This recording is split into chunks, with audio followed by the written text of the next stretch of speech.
రేపే రాఖీ పౌర్ణమి. ఈ రాఖీ పౌర్ణమి నుండి దూసుకుపోయే రాశులు గనుక మనం చూసినట్లయితే ఇక్కడ మిథున రాశి, కన్యా రాశి, వృశ్చిక రాశి, మకర రాశి, మీన రాశి. ఈ 5 రాశుల వారు గురు బలంతో దూసుకెళ్ళబోతున్నారు రేపటి నుండి. ఇక్కడ చూసుకుంటే మిథున రాశి వారికి గురుడు 2వ స్థానంలో ఉన్నాడు. కన్యా రాశి వారికి 11వ స్థానం లాభస్థానంలో ఉన్నాడు. వృశ్చిక రాశి వారికి 9వ స్థానం, మకర రాశి వారికి 7వ స్థానం, మీన రాశి వారికి 5వ స్థానం. ఈ స్థానాలలో గురువు ఉండడం వల్ల వీరికి ఉన్న ఎలాంటి ప్రాబ్లమ్స్ అయినా కూడా తొలగిపోతాయి. వీరు అనుకున్న పనులు ఫాస్ట్గా మూవ్ అవుతాయి. అదేవిధంగా రుణ బాధల నుండి బయటపడే అవకాశాలు ఉంటాయి. డబ్బు ఎంత సంపాదించినా కూడా చాలామందికి నిలవదు. అలాంటి వారికి మంచి అవకాశం. అదేవిధంగా కొత్తగా వ్యాపారాలు చేసే వారికి కూడా ఈ సంవత్సరం రేపటి నుండి అద్భుతంగా ఉండే అవకాశం ఉంది.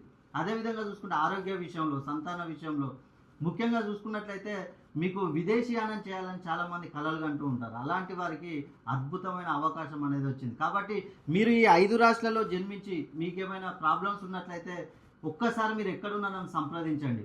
మీకు కొన్ని పరిహారాలు చెప్తాను. ఆ పరిహారాలను పాటించండి. అదేవిధంగా మీ పేరులో సంఖ్యాబలం ఎన్ని డిగ్రీస్లో ఉంది, ఎంత ఫ్రీక్వెన్సీలో ఉందని చూసుకొని ముందుకెళ్ళినట్లయితే మీరు ఎలాంటి సమస్యల నుంచి అయినా కూడా బయటపడవచ్చు.